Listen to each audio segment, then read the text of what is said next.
are less than 24 hours away from the greatest month in racing. But first, drivers of the Classic Indycar Series have to deal with the dizzy heights of Sao Paulo for the third round of the Classic Indycar Series, presented by Logical Innovative Engineering here on RaceSpotTV. Our coverage will kick off in just a couple of moments' time.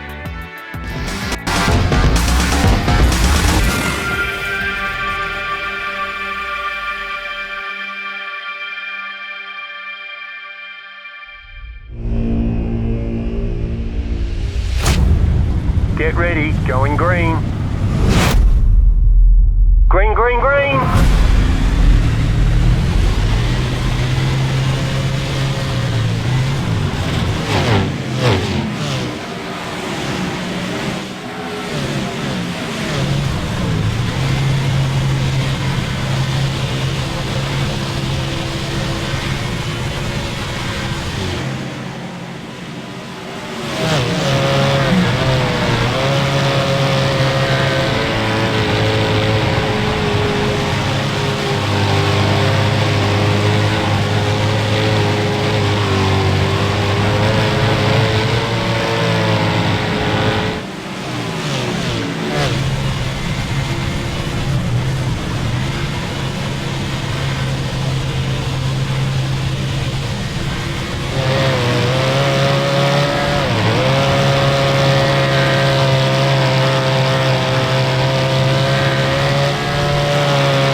Some call the journey of the month of May climbing up a mountain, but actually, here at Sao Paulo is one of the highest racetracks in the world.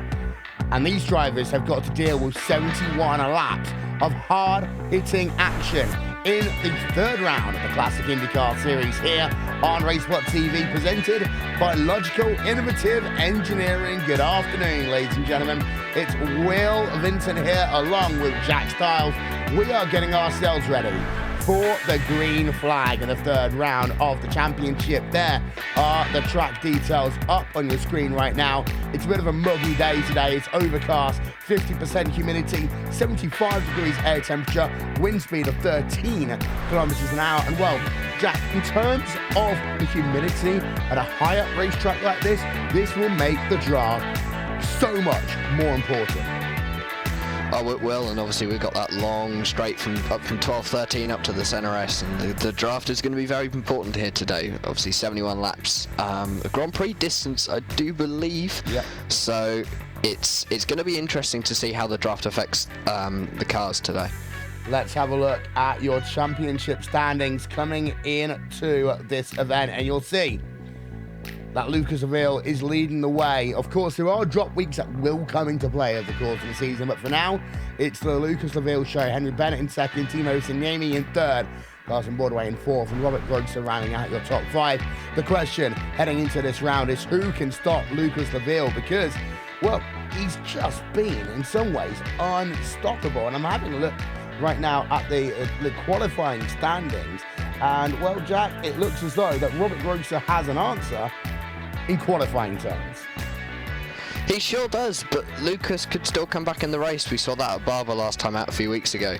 No Andreas Ferner this week, so we're not going to have the interesting charge of him that we saw last time out. So I think it's definitely going going to be between Robert, Lucas and Timo for the win, but don't count out some of the other guys. There's some quick guys in this series. It's going to be very interesting to watch how this all pans out. Yeah, qualifying is already, for all intents and purposes, complete.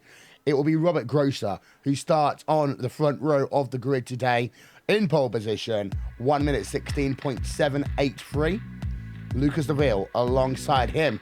Interesting to note, Robert Grosser, the only driver into the 1 minute 16, doing what his countryman Martin Kroenke has become so famous for doing in the first 4 rounds of the Irish World Championship Series. And there's a little bit of a psychological advantage there. Even though the gap is only a quarter of a second, getting down into the next second bracket is always one thing any driver wants to do. It sure is, and it might throw Lucas Laville and everyone else behind them off a bit, knowing that Robert is in the next second bracket. But it's something which could be interesting to see, and whether Robert will stomp away from the field or just fall back on race pace, we don't know yet. Timo Risignani is in third place, 1 minute 17.123. Claudius Weed in the 4th position outside of row number 2. Then you got yourself Maurice Woodmer in the 5th place. Dennis Garisi there in P number 6. Christian Richer in 7th place. And John Elmsweimer on the outside of that 4th row of the grid. He rolls out in the 8th position. Then running out your top 10, it's Fernando Curias in the 9th place. And then Tim Miller, series veteran, on the outside of that 5th row. He 1 minute 18.08 for the first driver in that 1 minute 18 bracket. Lewis Ambelli in 11th place. Carden Budaway in 12th position. We cycle it on back, and you've got to say, overall, your top 15 drivers are very closely packed together. It does spread out a bit more when we head ourselves towards the rear of the field. And well, Jack, that's the one thing we've got to pay attention to as ever. The role of lap traffic is not as hard as Barber Motorsports Park, but it still can be difficult from about turn 7 through towards the end of the lap. That tight, twisty section is going to be interesting to watch. Slower traffic. Jonathan Diggs in the 99 car. He's nearly 8 seconds slower than Robert Grosser over the course of a lap. So traffic is going to definitely pay out. Funny is my timing screen just updates, but then everyone's now starting to go to the grid, and obviously we don't have a full pace lap here at Sao Paulo. We start on that stretch from turn 5 up to turn 6. Yes, as you'll see, the drivers then now begin to assemble. We'll be back in 30 seconds.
Welcome back, ladies and gentlemen. Drivers are assembled then on your starting grid for the 3rd round of the championship. And well, it is Robert Grosser who starts this race in pole position. One of the awesome things, of course, about the Classic Indycar Series are they are running the same paint schemes that was used in the 2011 season. The only thing we've got to worry about, Jack, anyone who's got the National Guard car is going to be very careful on the final lap of the Indy 500 heading out of turn number 4. Yeah, they sure do. Otherwise, some harm could come to them, for sure. Maybe. Maybe. There is Grosser. He's actually one of the only people that doesn't run a complete replica of the Classic Indycar Series 2011 paint schemes. Talk about the other driver in a couple of moments' time as well. But you'll see, it's a kind of look at a Penske livery for him. Penske, Ganassi, doing what they did throughout that 2011 season. Of course, that championship was won in the end by Dario Franchitti. Target Chip Ganassi getting themselves a stranglehold of championships throughout 2008 and 2012. Now the drivers will head themselves out of Ewan Sauer, ladies and gentlemen, then welcome to the classic Indycar series. That pace car is going to pull itself on towards pit road, and we will get you to the green with RaceSpotTV fan immersion.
Overall, not a bad start to this motor race.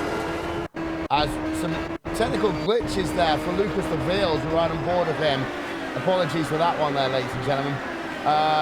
But overall, Jack, not a bad start to this motor race.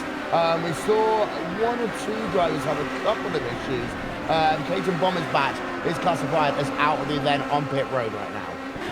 He is. I don't think he even took the start because he isn't actually in the session. The 23 Lewis Zambelli managed to spin the wheels and go onto pit lane at the start. So he's gone all the way through pit lane at 71 kilometers an hour and back out again, back of the field.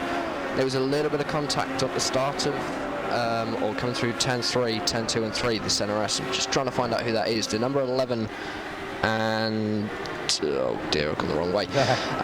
But the number 11 and number 9, so Dennis Gariz and Claudius Vide there just having a little bit of contact.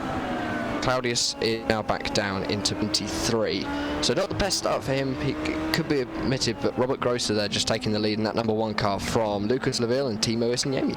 Yeah, and let's have a look. There's the damage that we were talking about there on the front end of Dennis Gariz's car.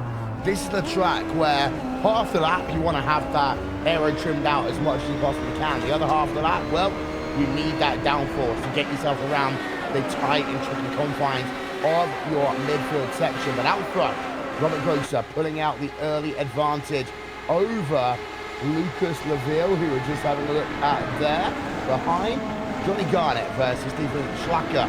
They are pretty much nose to tail right now as they come down towards turn number 1. Garnett there in the number 82 machine. Stephen Schlacker there in the number 5 car. We've got a spinner. That's the number 24 machine right on the apex of the curve of the Sol. And I think everyone did just about avoid that one. That's a really bad place to lose a car because it is pretty much single file through that curve of the Sol. Good heads-up driving by a lot of drivers there. Very, very good heads-up driving to avoid him, especially as he was sat basically on the apex of turn 3 there.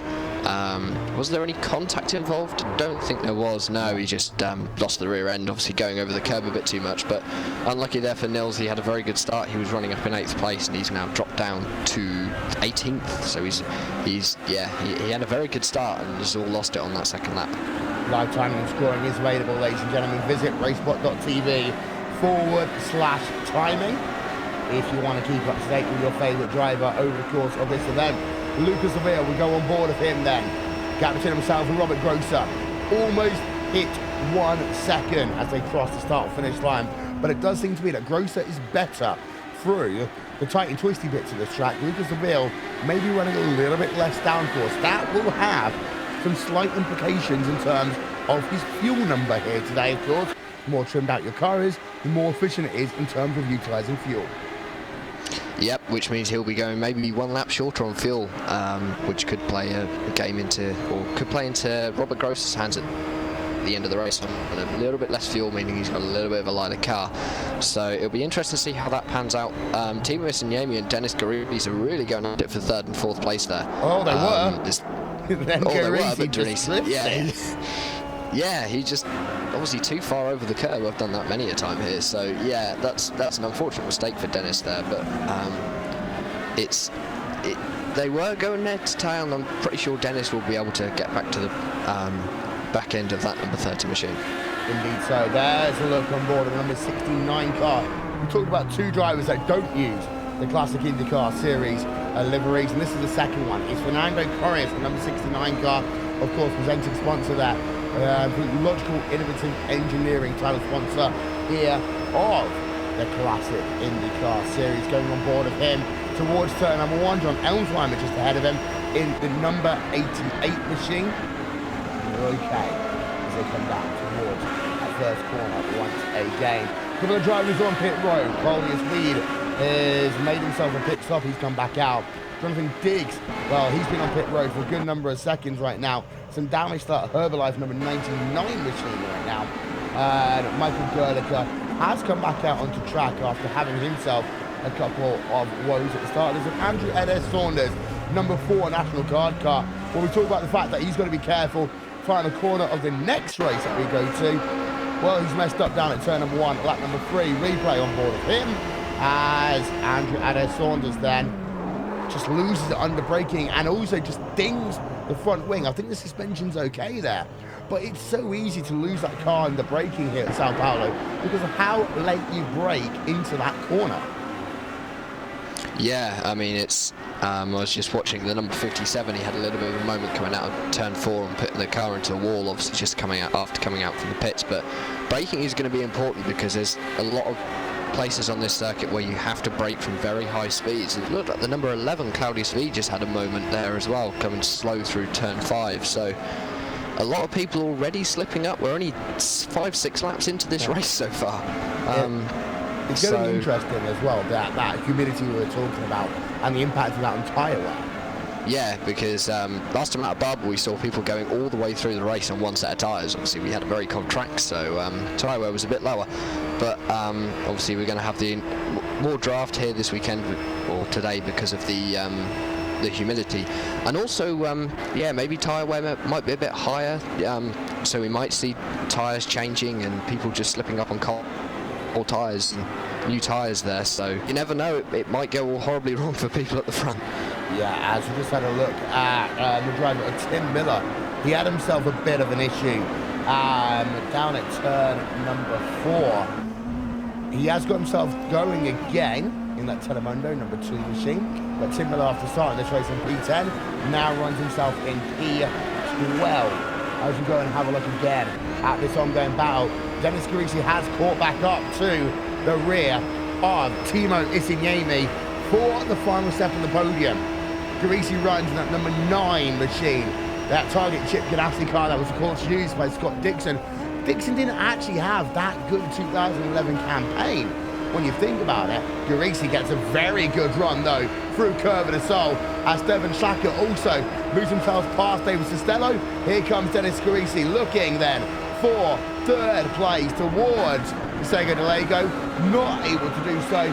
Replay of Stefan Schlacker versus David Costello up on your screen right now.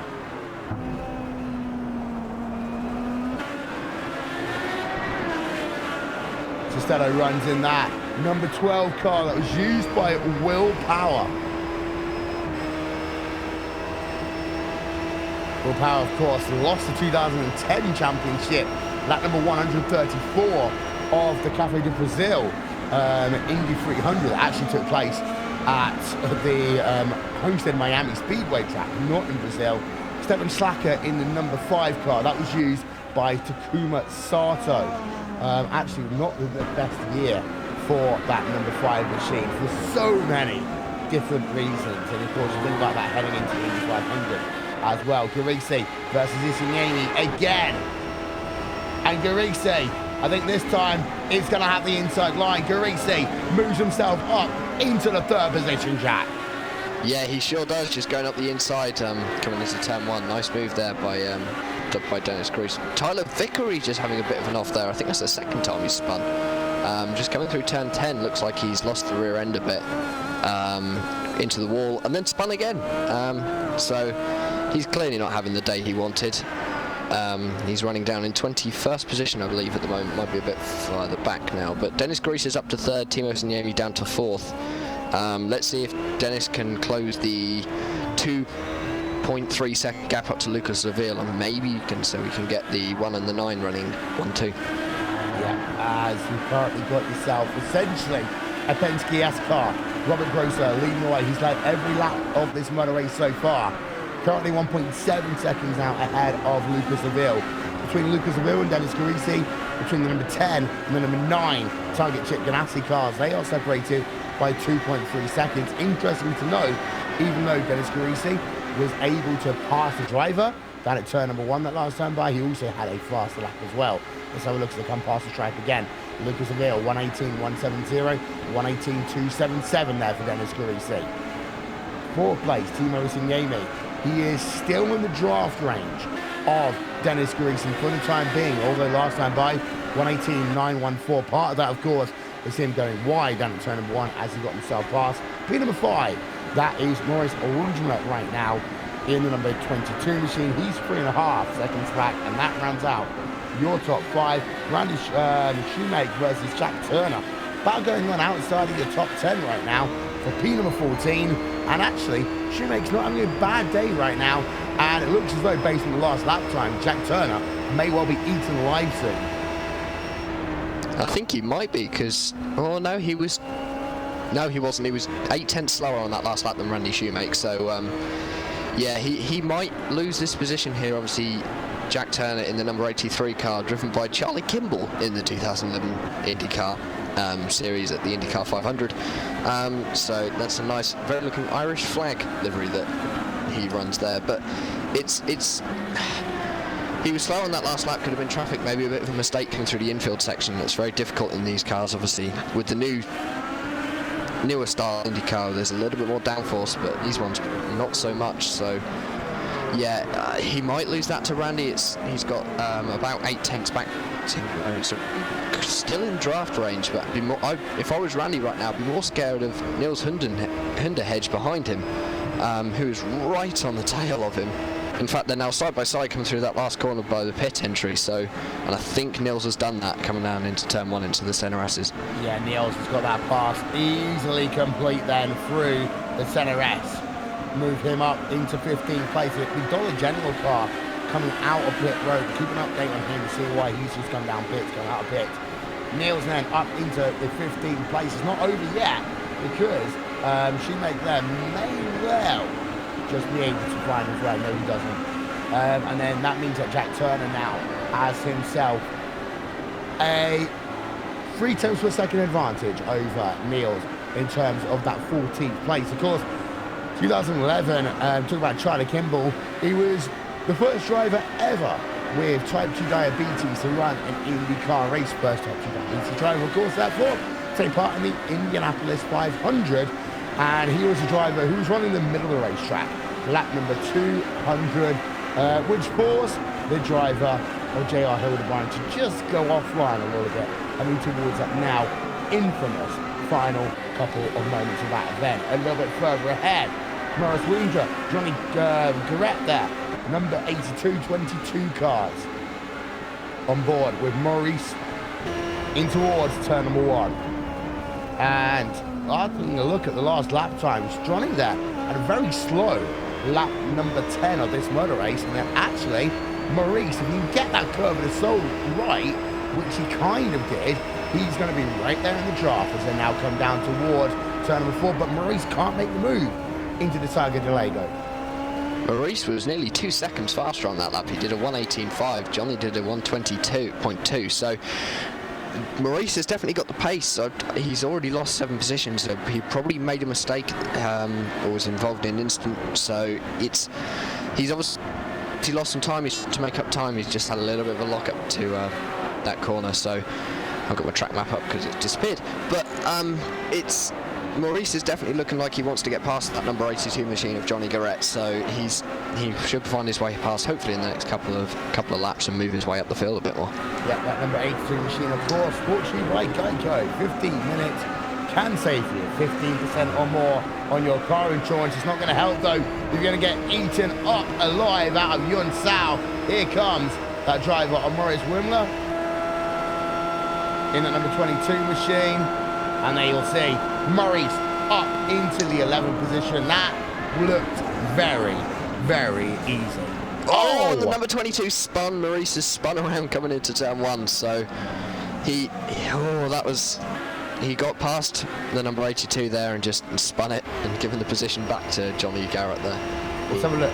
Which is unfortunate for Maurice, but Johnny has now got to deal with Tim Miller. He's on the back of him on his back and looking as though he's going to get past already, so that was an open and shut case there for Tim Miller, just up into 11th place there, taking that off Johnny Garrett. Yeah, as we had ourselves a little bit of moving going on just behind that as well.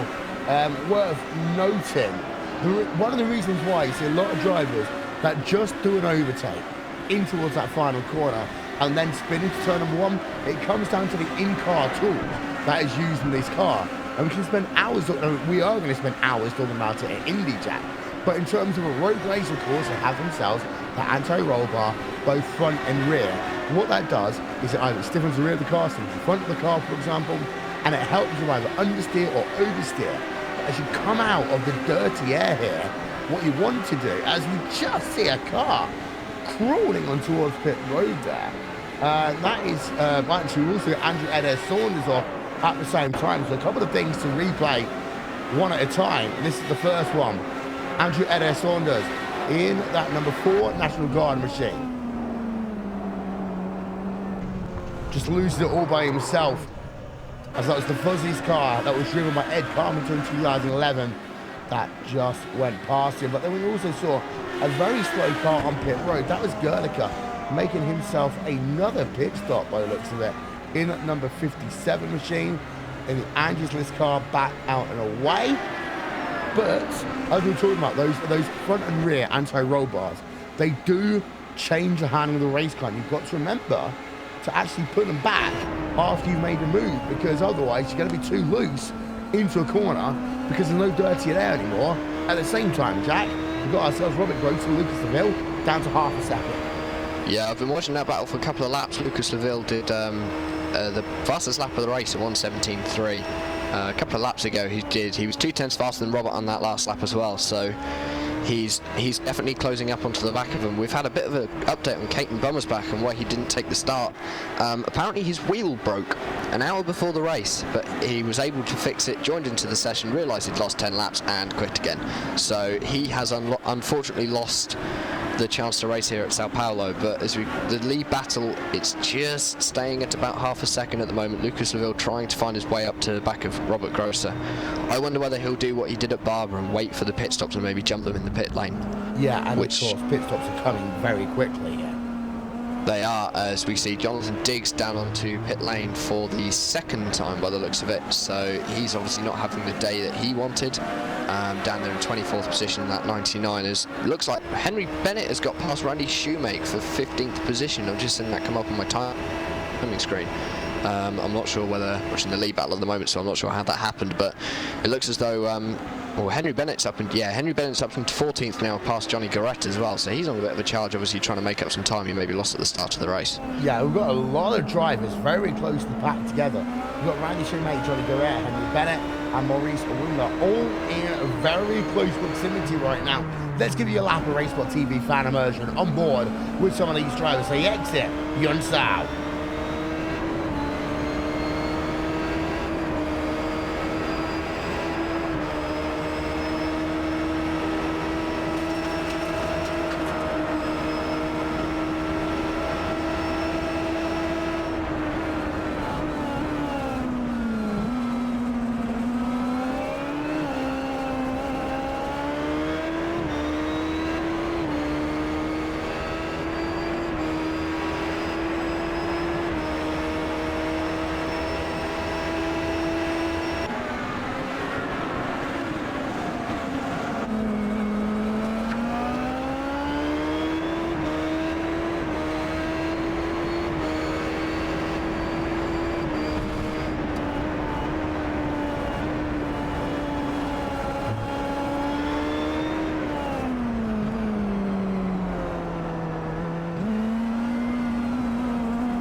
Been looking on board of Jos van der Ven there. Of course, he was one of 2 drivers involved in a very interesting battle. And I'm going to say, if you went on board of Randy Shoemaker, that was a fantastic 3-wide situation we had down into the centre S track. Yeah, it looks like it. Wasn't actually watching the broadcast. I've been watching the lead battle, but Davis Estello just came out of the pits, had a little bit of a moment coming down through turn 4. Lucas Laville still 7/10 back, but everyone seems to be sort of very bunched up at the moment, and it looks as though Maurice Weimer and Wandy Shoemaker together out on circuit. And Maurice ahead at the moment, and is obviously the quicker driver, so I'm expecting him to pull away a bit. But everyone doesn't seem to be settling down into a groove. Everyone seems to be battling quite a lot and wants to take bit chunks out of each other's cars at the moment. And out of their own. A lot of people seem to be spinning coming out of turn 4, so it's going to be interesting to watch. But I've just noticed that Lucas Laville has dropped back a bit. He had a slow lap last time out, and the lead gap has gone back out to 1.6 seconds, so I don't know what happened there. Maybe traffic. Yeah, as the leaders start to now have to deal with the back markers, who are considerably slower than they are, so the traffic is going to start playing a big factor into this race. We've still got 54 laps to go, so it's definitely going to be interesting to see how that plays out. Yeah, Laville was a bit better that time through traffic. We still to have a couple more technical issues there, apologies, with Lucas Laville, who runs in that 2nd place right now. Robert Grosser is still your leader. There's the top 8 along the bottom of your screen for you right now. It is Robert Grosser leading by 1.9 seconds past the line over Lucas Laville. Dennis Carisi is in 3rd place. Timo Tignani in 4th. And Eddie Correas in 5th. 6th place, Stefan Schlacker. 7th is Sean Elmsweimer. And 8th place is Christian Richter. As that is how it seems to be right now. We've got a couple of drivers to say who are out of the race. Clayton Bonderplatt is the biggest one. Down technical issues earlier on for him. Everyone else, they have made a pit stop and come back out. Jonathan Diggs, Michael Gerdecker, Luis Ambelli, Davis Estella. Andrew Edwards haven't actually made a pit stop, but he is well down in the 23rd position as it stands right now. We're just going to go back and have a look at some of these battles going on in your mid-pack. And well, there is Randy Shoemaker again. He's getting a lot of airtime today here, Jack, because he's always involved in a battle. Yeah, he certainly is. He's not as close to Randy Shoemaker as Niels Hundenpedge was to Johnny Garrett a second ago, just taking 17th position on him coming down into turn 1. Very nicely up the inside, very clean move by him. But Randy Shoemaker and Maurice Weimer seem to be very close, and I'm not sure what. Yeah, Randy was faster that last time round. The gap is currently 0.4 of a second, so I wonder whether Randy will put a bearing move up into the up the inside of one of these quite tight corners here through the sort of 7, 8, 9, 10, 11 complex. I probably doubt it. It looks like he's got back to it, but currently they are the only 2 people who seem to be actually close out on circuit. Everyone else seems to be sort of settling down into a nice groove and just trying to log laps at the moment and waiting for that first pit stop. Yeah, as we just see there, Shoemaker exit of Yun Sao up the hill. He comes again in that 06 machine. And that's the thing, those pit stops, they are going to now be front and centre of these drivers' minds as Shoemaker in the draft, nowhere near close enough and towards turn 1. I think part of it will come down again to what we talked about earlier on, Jack. The fact that some people are taking a slightly lower downforce setup, other people are slightly higher downforce setup here today. Yeah, definitely. And obviously, lower downforce means more fuel burn, which means you've got to use more fuel to get to the end of the race. We saw Robert Grosser saying in the start of the race they need, I think it was 210 litres to complete this 71 lap race. So yeah, 210 litres are there or about. So we might see some people have to take a little bit more at that last pit stop to make sure they can get to the end. People like Lucas Laville, maybe he's running up a little lower downforce setup. His top speed definitely looked higher than Robert Grosser, about 5 kilometres an hour higher at 284 compared to Robert Grosser's 279. So the fuel burn is definitely going to be one to watch, and Lucas Laville is probably burning even more fuel trying to catch up to Robert to take the lead off him. Of course, in 2011, this race didn't take place on the road course that we know as the Autodromo Jose Carlos Pace. it actually took place on a street course on the street of Sao Paulo. Actually, the race took place on a Monday because it was complete washout on Sunday. Originally, it was a 75-lap race, ended up being 55 laps. Here's a race to try and get round your tongue. It was the Itaipu Sao Paulo Indy 300 presented by Nestle, Jack. It sure was, and probably a lot of people who are watching this don't know. I was 11 years old, or 10 years old in 2011, and had no interest in IndyCar back then, so I'm letting Will do all of the history lessons and just keeping to this race. But yeah, it's definitely one to watch. There's a couple of close battles again. Henry Bennett and Tim Miller close back on circuit, and Randy Shoemaker, Maurice Weimer. It looks like Randy is back out. Randy's got ahead there. I don't know where he got ahead, but he's showing ahead on my timing screen. Oh no, it's coming down into turn 4 at the end of the straight, so obviously just using the draft to his advantage, sneaking up the inside of Maurice Weimer, and off into the distance he goes. Now got a gap of about half a second, and let's see if he drives away or if Maurice Weimer goes with him. Well, let's have a look at the replay then. On board with Maurice. There's a Newman Haas car, just cruising past. Well, it's one of the last seasons for Newman Haas, after such a long history in IndyCar racing. I almost got it before I was in IndyCar series. Back then, of course, it was the IZOD IndyCar series. As just having a look through, and Robert Grosser starts his 20th, almost finishes his 21st lap here around the circuit. That traffic is still coming into play quite heavily though, as he goes around the outside of that Fuzzy's car and down towards the start-finish line. If you're going to see pit stops, they're going to be in 7 laps from now. 28 is kind of that fuel number, Jack. We will see some people maybe coming in a bit earlier. Those drivers run the risk of maybe having to do a splash and dash. Maybe, obviously that's time they don't want to lose at the end of the race. You want to try and stretch your fuel as long as possible, to also try and cut down how much fuel you need at the end, because obviously light car equals faster lap times, so the less fuel you can carry in that last stint the better, which of course is going to be a help to the people running high downforce rather than the people running low downforce. Now I'm showing the 56 has stopped out on circuit, turn 10, looks like he's just gone a bit wide, TM Hauser there. Coming down into turn 10, probably just oh no, he lost the rear end, and did a nice power slide, thinking it was some sort of drifting competition rather than an IndyCar race. So I think he's dropped a few positions there, down to 18th position, up 7 from his starting point. Currently the gap to the next car, Claudius Feed, is 2 seconds, but I would not be surprised to see Claudius pull that gap out, as he is about a second a lap quicker. But nothing else really happening on circuit. It's all got a bit boring really. Andrew Adair Saunders in the 4 National Guard car and Lewis Zambelli are close to each other, but that's about it. That's all that's really going on. Nothing else is really happening. It's sort of waiting for the first pit stops to see what's going to happen, and if any positions will change. As we just saw a fastest lap notification coming up there as well. It's worth noting, of course, that this is round number 3 of the championship. Next time we are going to be on air for the Classic IndyCar Series. It is the centerpiece of the series. It is the Classic IndyCar Series Indianapolis 500.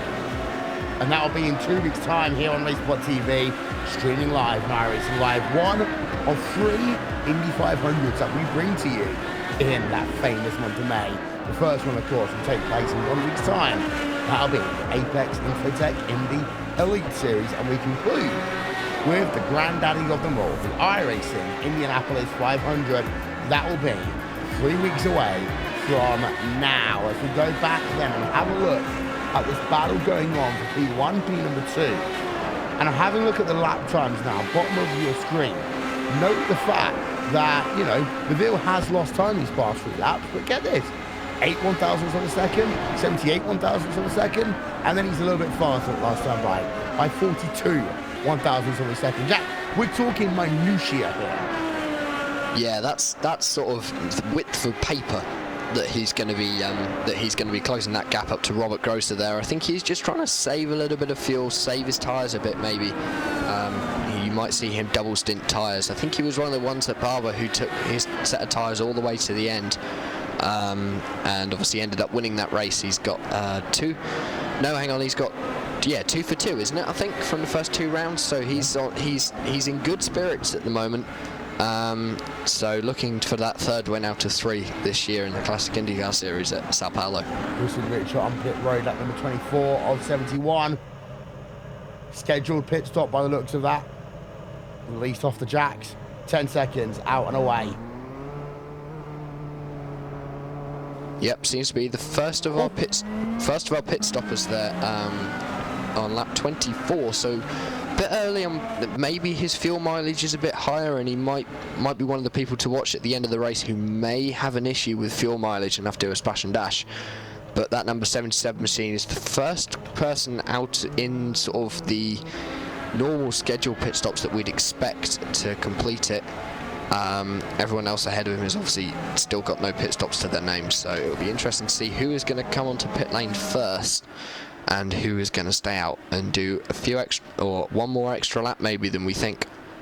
We just saw a very slow spin by Tyler Vickery out the pit road. I was about to say pit exit here. You've got to be careful in these IndyCar Series cars because of the fact that you run the risk of really getting onto power too early and crashing out as a consequence, and that's exactly what Tyler Vickery did.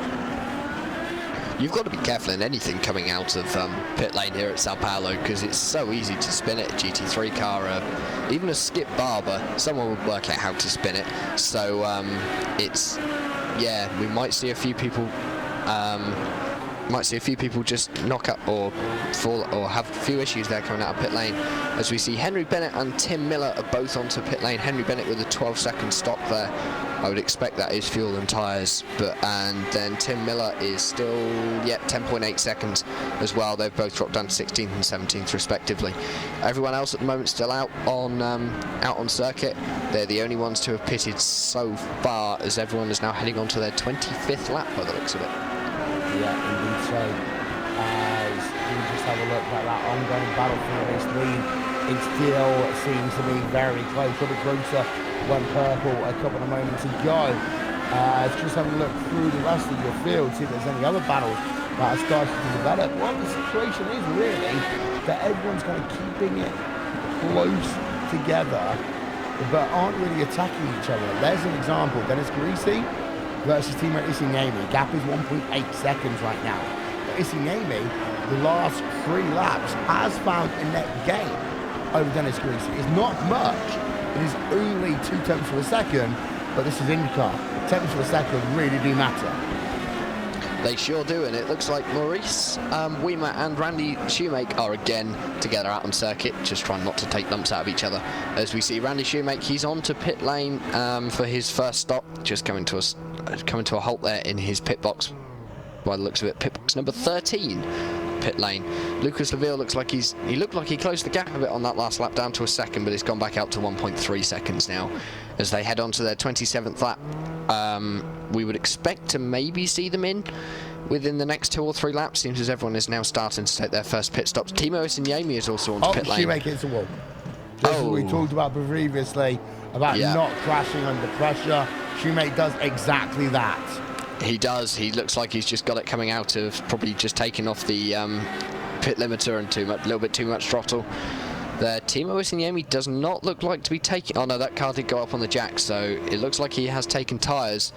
10.1 second stop there and back out onto the circuit. Let's see if he does the same mistake. No, nice and clean coming out of pit exit, so he's going to rejoin in 7th position apparently. Oh, he almost hit... He did hit the wall. He has hit the wall.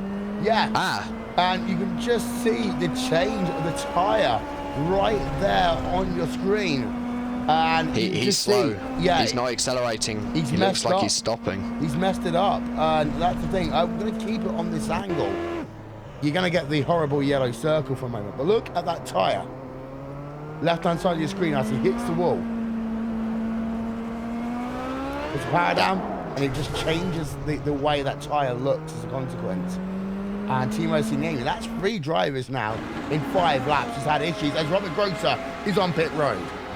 Yep, and Lucas Laville has gone a lap longer, done the same thing that we saw at Barber, and here Robert Grosser is joined by his Gecko Vortex teammate Dennis Garice on pit lane, so both of them coming in. Don't know whether Robert will take tyres or not. Let's see, the car still looks to be no, doesn't look like he's taken tyres.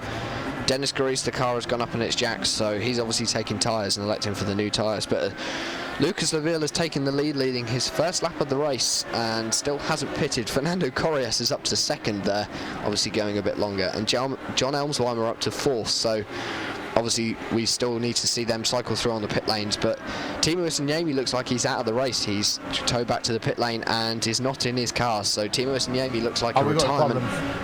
We've got problems down at Yunsao.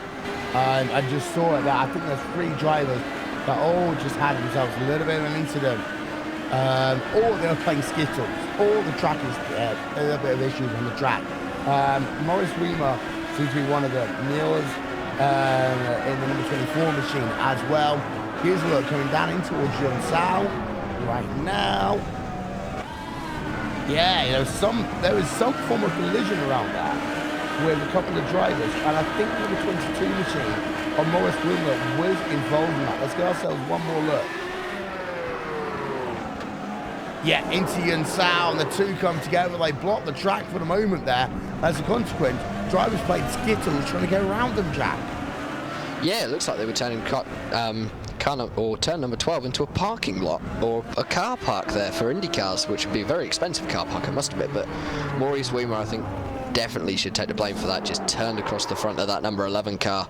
I think it's number 11. I can't actually read. No, sorry, the number 99 car. So that'll be. He's quite a few laps down there, so obviously trying to get past a bit of traffic, and Jonathan Diggs just maybe getting in the way of Maurice, or Maurice just taking a little bit of an aggressive line, and obviously not hearing the clear from his spotter. So that's definitely an incident that's going to be a bit hotly contested, and then everyone just trying to go around them to avoid them. But Jonathan Diggs back on his way. Quite a few laps down, 6 laps down there, so he's obviously lost some time. But as Lucas Laville now coming onto pit lane, let's watch him to see what he does tyre-wise. He's just hit that pit limiter, slowing down now. Yeah, so he is on pit road as it stands. This section of our coverage is brought to you by Joel Real Timing, official partner of the Classic IndyCar Series. Laville is on pit road then. Laville takes tyres. Yeah. Drops off the jacks. Yeah, he's down on the jacks, just waiting for the fuel now. This is a very 11.4 second stop. Robert Grosser was a bit faster, and it looks as though Robert's going to take back that lead. And just, yeah, I think Lucas has lost some time there as he just gingerly makes his way out of pit lane, doing what looks like a 29 lap stint. So that's for someone with a low downforce setup, that's good fuel mileage. But we know that Lucas is quite easy on his fuel, so he's back out in second, but 2.5 seconds back from Robert Grosser. So he's definitely lost some time going on a bit of a longer stint rather than going shorter. Only driver not yet to have pitted is Jos van der Ram, and he should be coming in towards pit road right about now. Let's have a look on board of him. Yeah, he's coming in. Gingerly on towards pit road, I have to say that, and the number 18 machine. But indeed, he does come in for a pit stop. Here is your top 8 then at the conclusion of the first stint. Robert Grosser leads the way. Real gap is actually about 3.5 seconds. Dennis Garice has just had an incident by the looks of it. Going to get ourselves a replay of this. Just saw it on my timing, so I don't know what quite happened. This is through Feodora. Oh my word! Wow, that was contact with the 83, who looked like he was already round coming through turn 6 and 7, and Dennis just caught him and spun around there as well. Looks like the 56 has gone off as well, so a few cars involved there, and Dennis has got damage. Looks like he's crawling quite a lot. I would not be surprised if he now retires that car, but that's race over for Dennis Garice. I think that will promote Stefan Schlacher up into 3rd place there, and Fernando Correas into 4th, so that's unfortunate for Dennis. He was having a very, very good race, but obviously damage to that car has been too much. As also the 82 is stopped on track. Why is that? Coming up with Johnny Garrett there in what looks like he's in the wall. looks like he's just got it wrong. He's just come out of pit lane as well. So just got it wrong coming through turn 4 and 5, deep into 4, and just lost the rear end coming through fine, and contact with the wall. He's got, yeah, looks like he's got wheel damage as well on there, but he's trying to get that car moving again, but I would be surprised if that's got heavy damage, which will hinder his race even more. That's very heavy damage there to Johnny Garrett's car. I do not see that one going much more in this motor race. He is trying to get it back rolling, but likely to little avail. 32 then of 71 laps will complete here in the third round of the Classic Indycar Series. We will step aside for just a couple of moments. We'll be back for more after this, as we will take you RaceSpotTV side by side.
Coverage of the Classic Indycar Series here on RaceSpotTV is brought to you by Logical Innovative Engineering.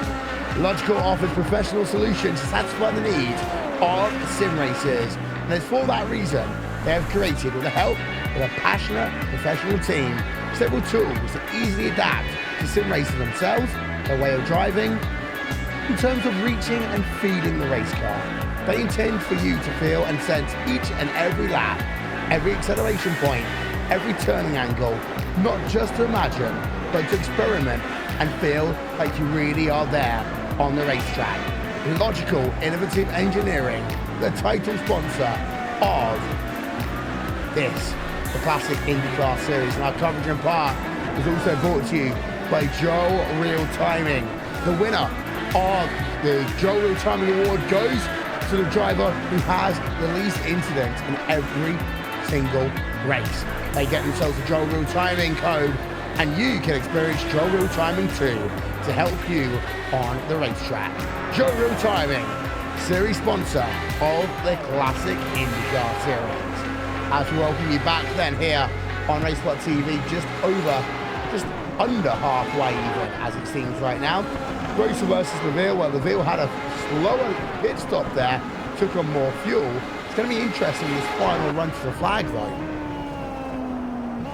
It sure is. We're going to expect probably one more pit stop to come before the end of the race, because they obviously did 28-29 laps first stint, and we still have 35 laps to go, so we're going to see one more stop, probably a splash and dash to the end. They're going to be much shorter stops. But you mentioned the JRT award for the person with the least incident points.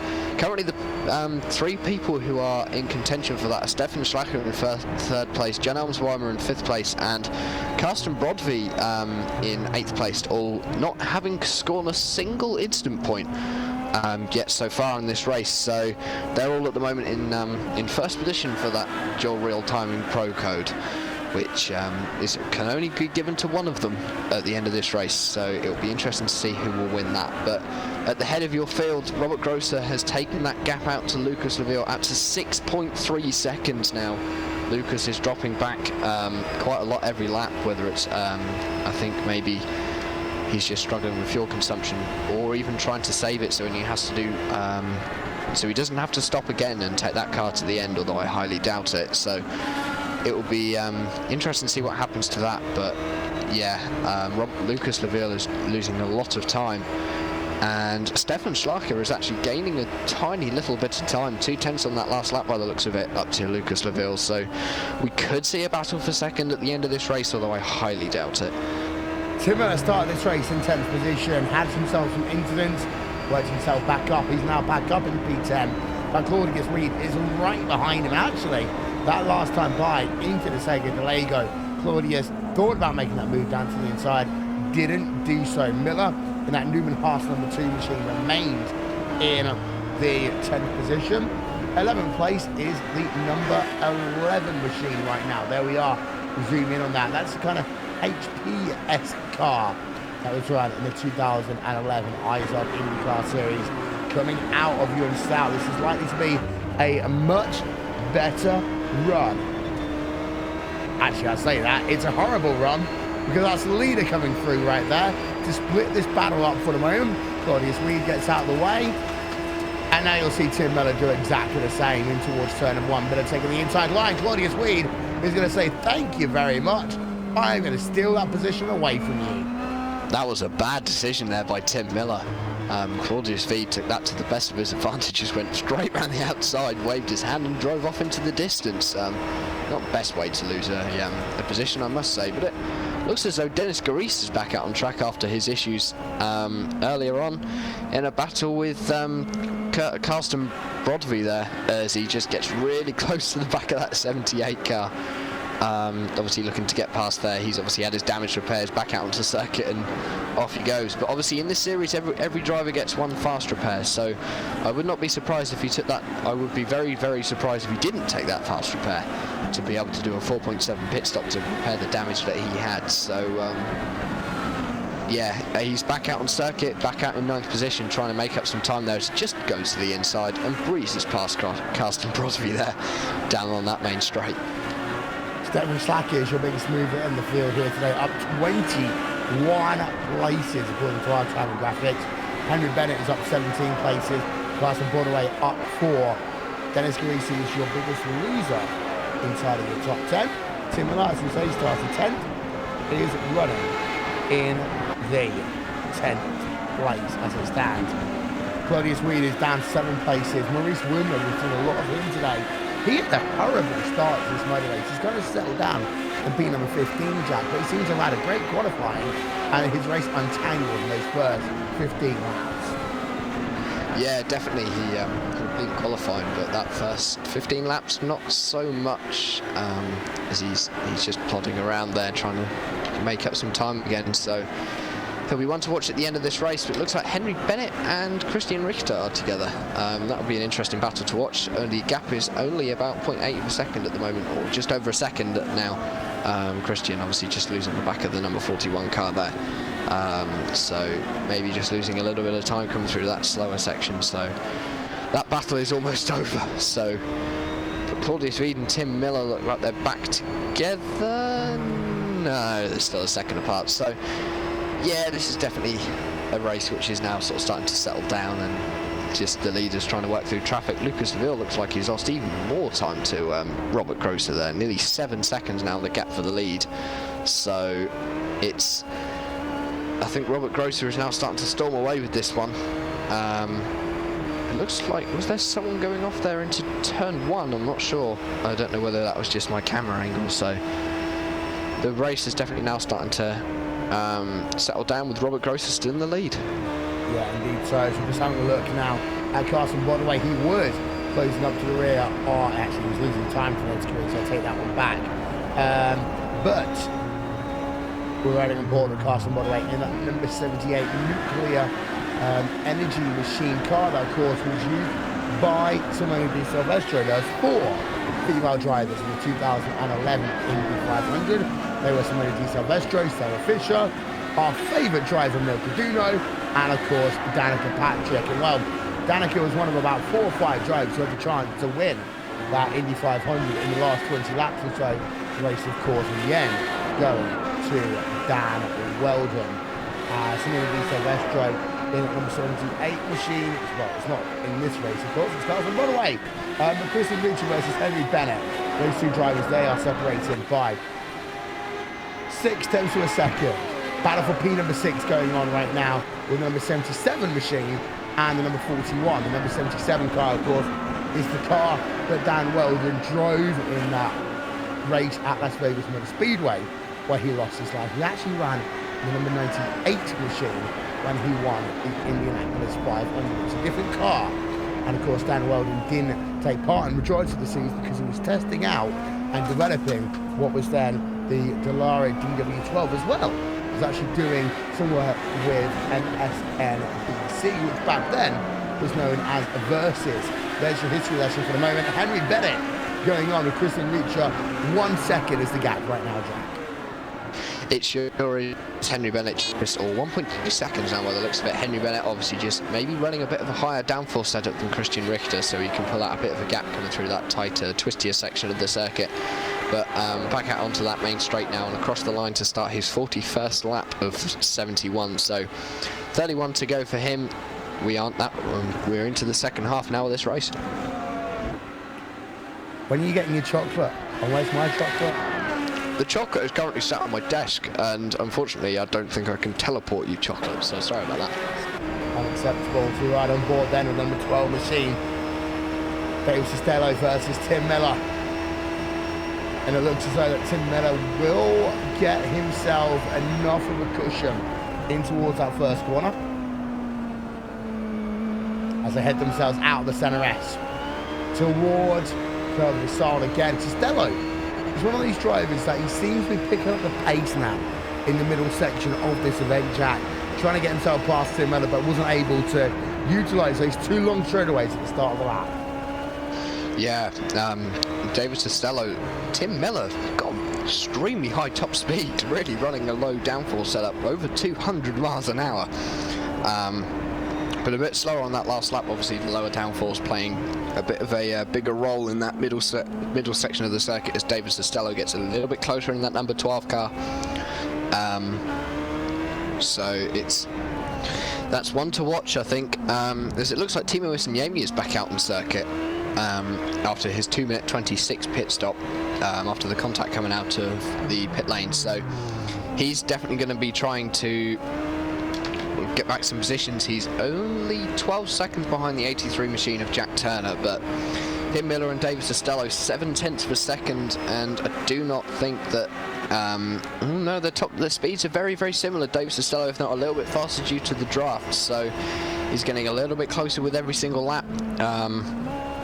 Is David, so you can't rule him out. I think he's definitely going to be a contender for the top 10 maybe later on in the race, and he's 5 seconds behind Christian Vied in that number 11 machine in P10, so he could try and make up some time and get a top 10 position. That'd be a good finish for him today. Good news is that we are easily going to get ourselves in the 2-hour time limit here today. Christian Ricci runs himself in 7th place in number 77 machine right now. Having a look at the lap time as well, overall the last 3 laps he's lost 1/10 of a second to Henry Bennett, but was faster in 2 of those laps, Jack, and that's the thing. Consistency is key when you do these full race distances. We're going to ride on board then for a couple of corners with Christian Ricci as he comes past the start-finish line, and again loses 6/10. So he gains, loses, gains, loses right now. It's like a pendulum. He's not gaining time on Henry Bennett ahead of him, because the 2 cars are set up so differently. That one is quicker on the straight bits, but the other one is quicker through the tighty bits. So it's definitely going to be. Christian Richter, I think, will struggle to catch up with Henry Bennett, but Henry Bennett is up 17 positions since the start of this race. He's 6th position, so he is doing very, very well at the moment. But this Tim Miller and David Costello battle still 0.7 of a second. David Costello not being able to close the gap. But it looks like Jos van der Ven and Niels Hunderhedge are a bit closer together now out on circuit. The gap being about 0.8 of a second. So we'll see if Jos can do anything with the draft there. But Stefan Schlacker is onto pit lane. That's interesting there for Schlacker. Was he on an alternate strategy maybe? He might be, because we've only got 28 laps of this race. Maybe he's just going to get his pit stop done early and bring that number 5 Lotus machine to the end of the race. But he's lost a couple of positions there. But the first person to take his second stop, or second scheduled pit stop anyway. So yeah, definitely one to look out for. Jonathan Diggs just having another spin there in the number 99 machine coming out of turn 8. He's obviously he's not had the greatest day in the world. He's about 9 laps down at the moment, after some contact and unnecessary delays that he probably was not planning for. So, Robert Grosser onto pit lane as well. So he's blinking early. Yeah, so he's obviously taking that strategy of pitting early. Will Lucas Leville pit early, or will he go to the end of this stint and try and stretch his fuel miles for as long as possible, rather than stopping early and taking the maximum fuel allowed to get to the end? Grosser's got to be very careful as he comes out of pit road, because there are 2 drivers right alongside him as he exits out onto the track once again. And these drivers actually, thankfully, are just going to be behind. And that was perfect timing for Robert Grosser. He'll come out in 2nd place. That was lap traffic behind him. But the last thing you want to do is come out of pit road and be amongst lap traffic. That means Lucas Leville once again leads this motor race well. We talked about Leville earlier on. That pit stop seemed longer than Grosser. Now we kind of know the reason why. Yeah, definitely. And Stefan Schlacher's just gone off at turn 12. Just coming through that corner, losing the rear end, just avoiding the wall by the looks of it. If he did hit the wall, it would have been very slow. But car getting a little bit of air, doing a little bit half donut and back out onto the circuit again. He's still in P7. Only 4 seconds back to Dennis Grease, obviously, and he has made his second pit stop. But I would not be surprised if he has to make a third, because he made that second pit stop so early, which was an unscheduled stop there for him. That looks like the Kimi Raikkonen line he was taking. Yeah, definitely. That was a very interesting line that he took through turn 12 there. So that's definitely not the conventional line. But Lucas Leville got a 17-second lead now to Robert Grosser. That will not be enough to keep the lead after this next pit stop. You're looking at about 28 seconds on pit lane. So he's definitely going to be. It's going to be interesting to see what he does. He's only 16 and a half laps into his stint. So I think he might be playing the funny game, going right to the end and having a shorter pit stop, and maybe trying to come out in the lead and doing the strategy game to try and keep in front of Robert. Maybe no tyres as well. And maybe no tyres as well, but the tyres are usually done before the fuel in these, aren't they? But if it's a very short stop, you never know. Yeah, that's true. So he could be fuel only and do the double stint his tyres to the end. So it's it's definitely going to be one to watch, this one. So yeah, see what Lucas Leville does to the end of the race. Having a look then at the gap, it is 17.5 seconds right now. The thing for Lucas Leville is he's got to try and push now. It's going to be like 9,800 Michael Schumacher. Push for the next 10 laps or so. Let's have a look at the lap time as he comes past the track for Lucas Leville. Yeah, definitely. The gap now 17, still 17 seconds, I think. So, yes, 17, 18 seconds. And Lucas was faster than Robert on that last lap, but we know Robert has got pace. He's got the fastest lap of this race, and 1:17.1, and obviously started pole. So, this could be one to take to the end to see what Lucas does strategy-wise. As Leville, 1:18.0, 1:18.1 for Robert Grosser. That's not enough of a gap, really, to pull out in terms of that overall race lead, to keep the race lead after pit stops. He needs to be doing about 7 tenths of a second a lap, one would argue, if he's going to try and make that advantage work for him. And one driver we haven't really talked about, Fernando Curious there, in the Logical Innovative Engineering car, number 69. He's up into 3rd place right now. Good podium. He's been very quiet over the course of this race, Jack. Not put a foot wrong, and here it is, podium. Yeah, definitely. He's definitely showing his colours today out in Sao Paulo in that very nice livery that he's got on that car. Obviously, he's Logical Engineering, so he's the series sponsor for this series. But yeah, up into 3rd in the 69 car. He is only about 6 seconds behind Robert Grosser, but he hasn't made his second stop, so don't expect anything to come of that. But he's sort of sitting 3rd, 1 stop to go, and everyone behind him is also they have not made their second stop, so I think he might be comfortable there. The only person who could challenge him is Stefan Flacher, but he's 40 seconds turn 12.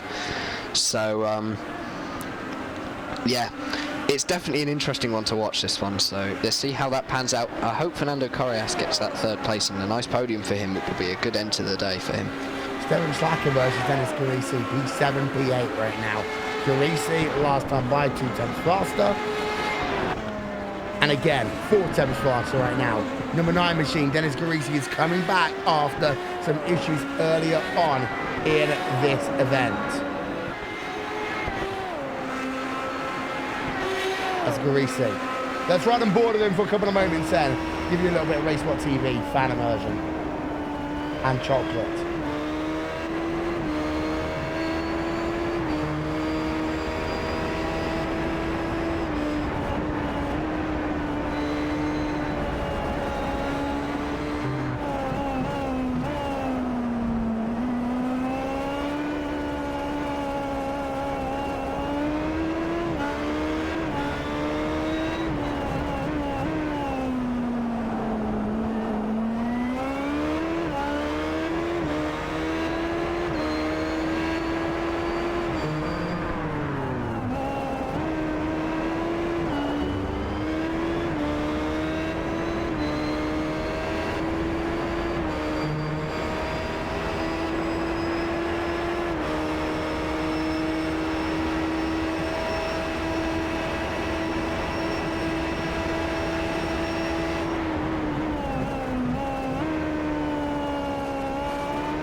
Yeah, he does. Tim Miller onto pit there for the second pit stop, and his final pit stop of the race. And he's obviously down at the moment in 11th, and he will probably lose 12th and 13th place as well. So let's see what happens there. Lucas Leville's still going. I think he's playing the long game, but he's also pulled out a bit of a gap. He's up to a 20-second lead now. So yeah, that's definitely one to watch, as I've just been brought up. So John Helmsreimer as well from 4th place onto pit lane there in the number 88 machine.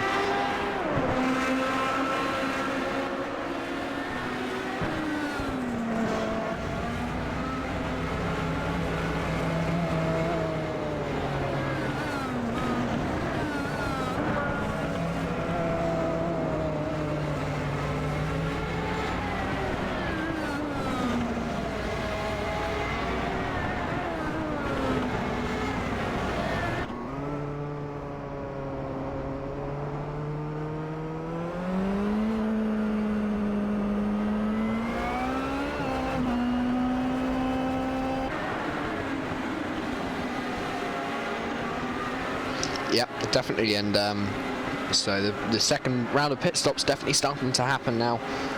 We're seeing a few cars playing the long game. We're expecting Henry Bennett onto pit lane. He's up to 4th position now, and that number. Oh yeah, the number 77, Christian Richter's had a spin coming down through turn 5. But Henry Bennett up to 4th. Stefan Schlacher up to 5th now, up 19 places from where he started. So those two definitely are hard chargers of the race, both up 19 places from their respective starting positions. But Lucas Seville still in the lead of this race, a 20-second gap, although he needs more of a gap to be able to keep this lead. He probably wants another 6 or 7 seconds on that as Henry Bennett comes onto pit lane for the final time with 20 laps to go. Yeah, there is Christian Richter, number 77 machine then, had himself a spin. As Henry Bennett is on pit road, number 41 machine. There you can see him, out and away he comes. Pit stop time for him, 10.4 seconds in the ABC supply car. Number 41, careful out of that pit road. We've seen people have issues here all day. Carsten Brodby is also on to pit lane there to make his second round of pit stops in the number 78 machine. He's down to looks like 10th as he's back out of his pit stall. 8.3 second pit stops, so obviously shorter pit stops now because of the lighter fuel load needed to complete the last 19-20 laps of this race. Yeah, and there is Brodby then. He is out and away. Pit stop time 8.3 seconds for him. And now it's just a case of a couple of drivers haven't yet made a pit stop inside the top 10. But the biggest one, of course, is the driver of Lucas Seville. He's on a 22 stint run so far. He's made 1 pit stop. You would argue now he's in the window. He's gained about 2.5 seconds over Robert Grosser, but it's not really setting the world alight right now. He did a 1:17.5 that last time by. That shows to us that his fuel is starting to come down dramatically as he crosses the start-finish line. It's going to be a 1:17.502. Compare that to Robert Grosser, though, it's still not enough for him right now. No, it's not. I think Robert Grosser is going to keep this lead when he comes, or when Lucas Seville comes back out onto or out of pit lane. Robert Grosser now crossing the line. Let's see what lap time he does this time round. 1:18.221. So Lucas Seville getting about 0.7 of a second on that last lap. As we see Fernando Correas onto pit lane from 3rd place. Yep, there is Correas then. Final pit stop of the day for him coming up.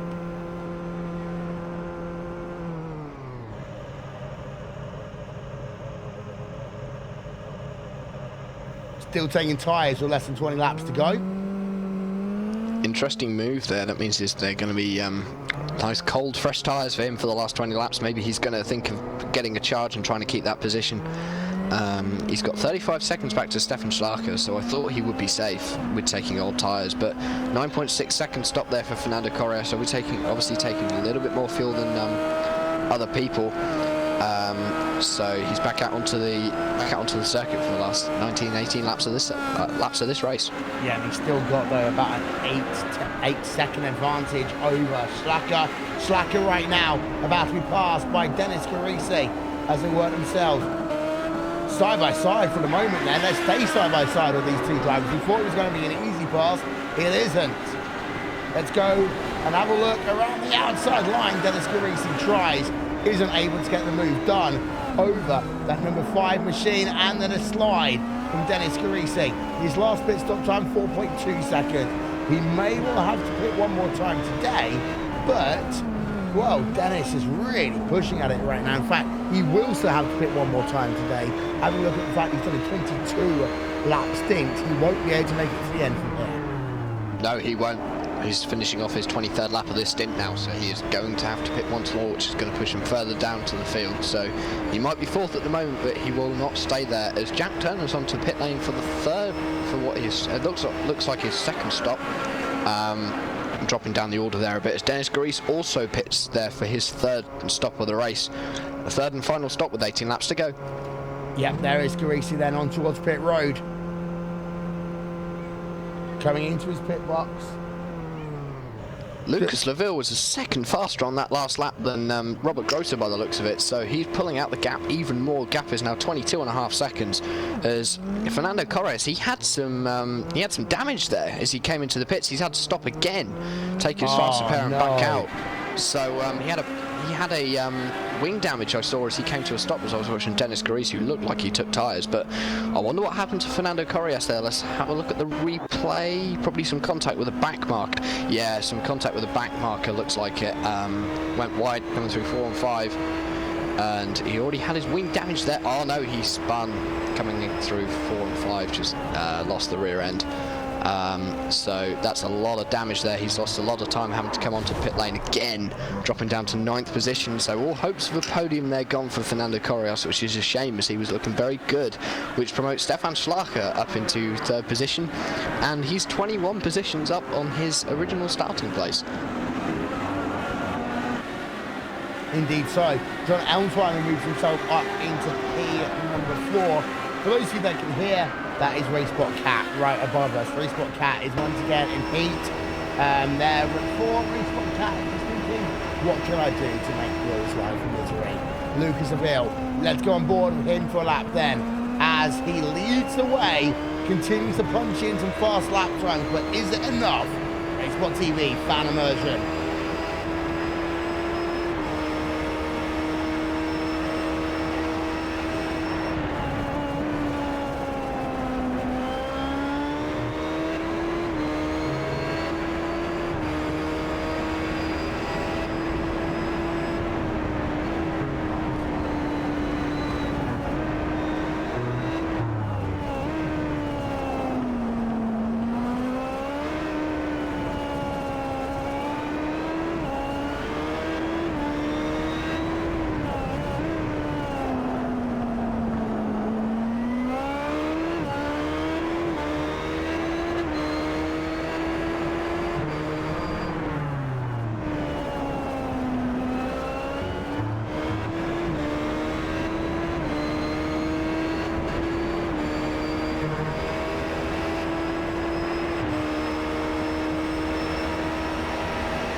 Onto his 27th lap off his stint right now.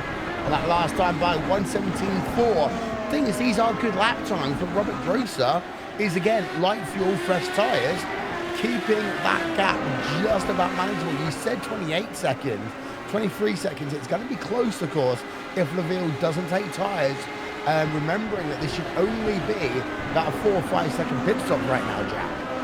Definitely, and they are going to be nose to tail as we come out of the pits, and I reckon we're going to have a very good lead battle on. And obviously Lucas Laville will be he's obviously had all this time ahead. He's got 2 wins under his belt already in this series, so he's going to be on one up for the psychological side on Robert Grosser. But Robert may be feeling a bit better about himself now. He's back into the 17s again, so his lap times are creeping back up slowly. He's obviously got the fastest lap of this race so far.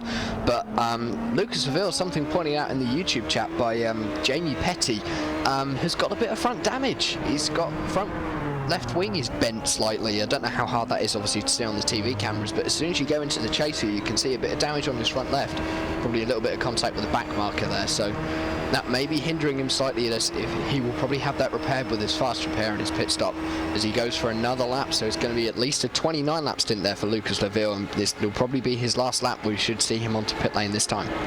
Yeah, there it is, Lucas Laville then on to lap number 58 of 71 here. Don't forget, live timing and scoring is available throughout this race and all races on RaceSpotTV. Just visit RaceSpot.tv/timing for up-to-date information about that.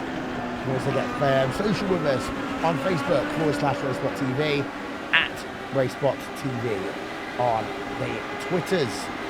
As we've now got ourselves to say less than 15 laps to go in this event. There are your top 8 along the bottom of the screen. Laville still leads by 24 seconds over Robert Grosser. They have pulled the gap up over Schlacher to 1:06. Of course, we did have ourselves Fernando Correas in that 3rd place. He had some damage, as the consequence is now outside of your top 8. John Elmsweiler is the first driver 1 lap down. Only 3 drivers in the lead lap here today. Claudius Weed, Henry Bennett, Dennis Carisi, Christian Riccio. They round out your top 8. as we've got ourselves Maurice Rimler on pit road and Lucas Seville doing the same on towards pit road. He is going to come right now. Let's see if he takes tyres. It's going to be a very short stop for Lucas, only 13 laps left, so it's going to be close for him and Robert Grosser. That gap would stretch out to 25 seconds as Lucas came into the pits there, and he stopped just on his mark. Front wing damage is repaired. The car is not going up on his jacks, but the stop is very long. A 7.4 second stop. That's a bit longer than I expected. Let's see, he's obviously got to be careful coming out of pit lane, and I think he might just have it. Robert Grosser's just 4 seconds behind, and yeah, Lucas Seville comes out of the pit lane in first position there, only 3 seconds ahead of Robert Grosser. What a great bit of strategy there. See if he can hold that for the last 13 laps, and it could be 3 for 3 for Lucas. Yeah, but there is Robert Grosser. His last lap, 118.7, was very slow. That was part of the issue. Otherwise, he would have been right there, almost in draft range. 2.9 seconds is the gap then between Lucas Seville and Robert Grosser. Lap number 59 is 71 here on RaceSpotTV as well. Now it's about who can get themselves through this traffic the better. And earlier on, Grosser was the better driver through traffic, Jack. He sure was, but obviously his lap times have been slower the last few laps, probably because of traffic. So I wonder whether they're having a bit of, or Lucas is maybe using traffic to his advantage now. As the number 82 is stopped out on circuit. That's Johnny Garrett. He's stopped out in turn 5, probably gone into the wall, as we've seen quite a lot of drivers do there. So a lot of people being caught out by that 4-5 section and the low downforce on these cars. Probably wants to tighten up his rear end a bit with the anti-roll bars, but yeah, Lucas Seville and Robert Grosser, he's just keeping that 3-second gap at the moment. He's obviously got Fernando Correas between them, so he could play into a factor here, because obviously Robert has to get round Fernando there, as we see Jos van der Ven come onto the pit lane for his second stop. So Lucas Seville still leading this race with 11 laps to go after this one. Dennis Carisi versus Henry Bennett. That's a battle going on for P6 on track, and part of the reason why is because Dennis Carisi has had to do a lot of pit stops here today. There you can see he's on his third stint. He's on 5 laps, and part of that is because of damage taken to that car a little bit earlier on today. 1.3 seconds is the gap between them. Robert Grosser, Lucas Seville. The gap, 3.5 seconds. It's gone up a tiny, and I mean a tiny bit right now. Just going to work himself around the outside of the number 83 Nova Nortis car used by Charlie Kimball, of course, in 2011. And at the line, well, Grosser was slower that last time by Jack, by 0.2.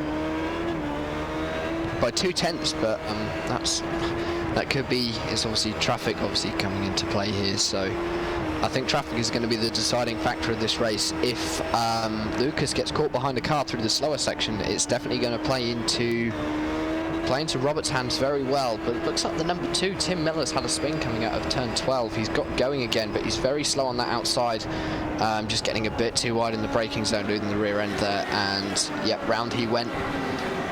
Coming through turn 12, so he's back growing again. He's dropped down to P13. I'm not sure whether he probably lost some positions there due to that spin, but Lucas Seville still at the head of this race, a 3.5 second lead back to Robert Grosser, a bit closer than we saw at Barber last time out between these two. But we could see a bit of a surprise here at the end. We just don't know. We've obviously got 10 more laps to go, but Claudius Veed is on to pit lane for his third stop, and that is scheduled after a 29 lap stint. So he's obviously got 10 more laps. Expect a very fast pit stop from him as he's just slowly coming down the order. Dennis Carisi has been promoted up to 6th after his delayed race due to damage with the accident, and he's now on the tail of Henry Bennett, and those two are going to go nose to tail, I think, as we just see one of the Lotus, the number 83, I think that is, just pulling over to the side there. So Dennis Carisi and Henry Bennett locked into a battle for 4th at the moment, and then obviously Robert Grosser and Lucas Seville for this lead. But Fernando Correas looks like he's catching Lucas Seville at the moment. That could play into Robert's hands a bit more, meaning that Well, no, because Robert looks like he's got past Fernando. So, yeah, Robert's obviously got past Fernando. Next car up the road for him is Lucas. So, it's only a full second gap now, but can he close that down in 9 laps? That's the question. Do you need a t-shirt to explain to you what the meaning of race car is? Well, look no more. Just head yourself over to the RaceSpot.tv/shop. You can catch some of our best phrases emblazoned on t-shirts, mugs, and so much more, including classic phrases such as "Do you mind? I'm broadcasting," and Monza. Race car, race car, race car, race car, race car. Catch it on the RaceSpot TV shop. That's RaceSpot.tv/shop. Carisi versus Henry Bennett. That one's going on right now for P number 5. 1 second, that gap has closed down the last couple of laps, Jack. And you have a look at the lap graphics, you see that about 2/10 Carisi has caught, but then he gets into the dirty air.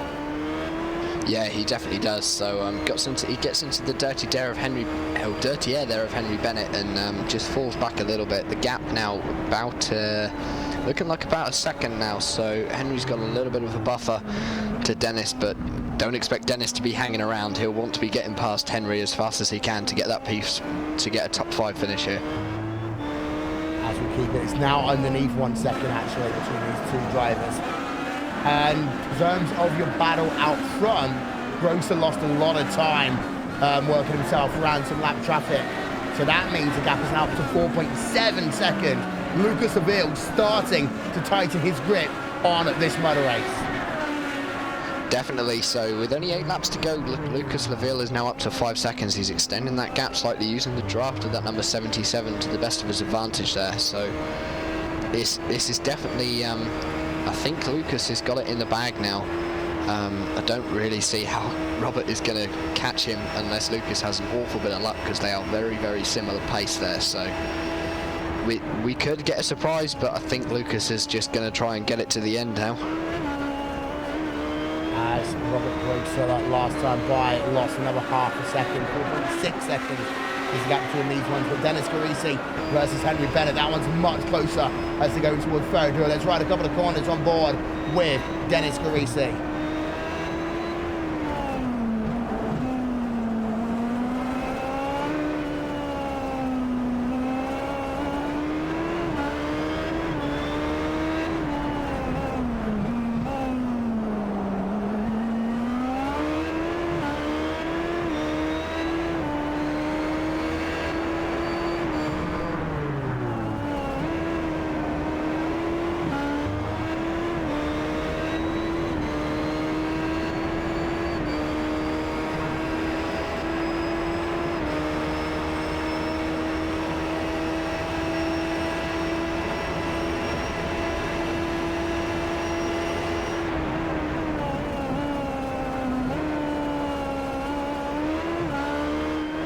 You know, they say catching is one thing, passing is another. That's what Dennis Carisi has in terms of issues right now.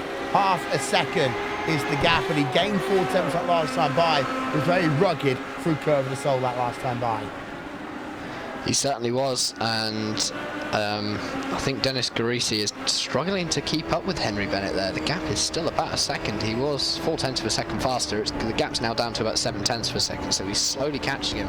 But catching him is one challenge, passing him is the next, and I don't think Henry Bennett will be giving up that position anytime soon. No, I don't. As we see that number 9 machine there, Dennis Carisi continues his battle. This is, by the way, one of the 2 battles we have got going on in the closing stages of this motor race. The other one is Timo Amy versus Jos van der Ven. That's for P number 14 on track.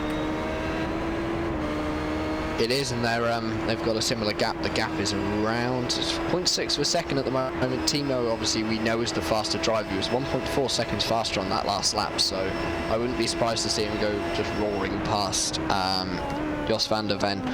But he's definitely trying to come on a bit of a comeback after that unlucky spin and contact at the start of this race. He was running up in the top 3 and he was doing very well.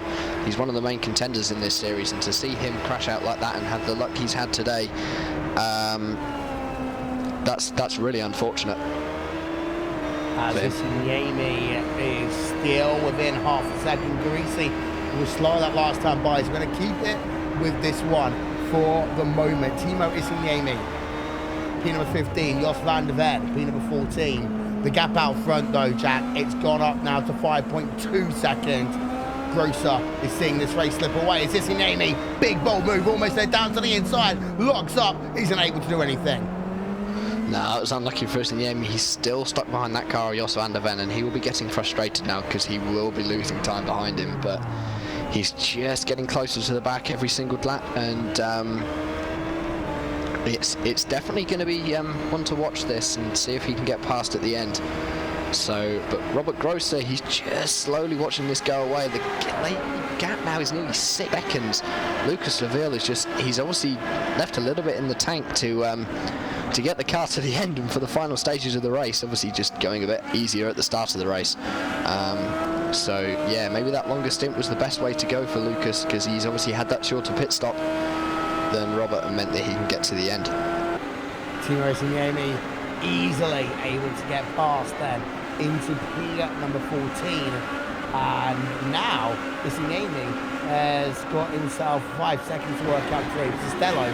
That's not likely to happen, but Dave Costello versus Tim Miller. We've seen Miller in a lot of battles here today. Started 10th, fell back to P14, worked himself back up to P10, now down in P number 12, and he's been hunted down by Dave Costello. Dave Costello, actually, I take that back, had a miserable last lap. That's why he's in P number 13. Yeah, he lost quite a lot of time on that last lap. He's dropped down to P number 13 now. He did a 1:27.2, but he's back onto the tail of Tim Miller there. But don't think that Timo Signami won't hunt him down, because the gap is already down to 3.7 seconds. So Timo's clearly on the charge. He wants as many positions as he can, although I don't think he'll get a top 10. He's 40 seconds behind Carson Brodby in the number 78 machine, 10th place there. But yeah, I mean, Timo is definitely on the charge. He's trying to make up for lost ground that he lost earlier on in the race, so don't count him out yet for 13th place with David Costello, because that is definitely one that's coming down. Yeah, look at that lap graphic, 2.7 seconds that last time by. Issy is charging right now as we come into the closing stages of this motor race. And of course, after this one, we head ourselves to the most famous racetrack in the world. It is the Indianapolis Motor Speedway, and the Classic Indycar Series Indy 500 is in 2 weeks' time here on RaceSpotTV, streaming live on iRacing Live, one of 3 Indy 500s that we'll be bringing to you in the month of May. No one does Indy like RaceSpotTV. No, they certainly don't. I'll give you that one. And I'm very privileged to be joining you for the Classic IndyCar Series in 2 weeks' time at the Indianapolis Motor Speedway for their fight for their version of the Indy 500 on the 14th of May. A bit of an earlier start time for that one. Starts at 1700 GMT, so a bit earlier than what we see, because obviously it's a longer race. But back to the race here that we've got today at Sao Paulo.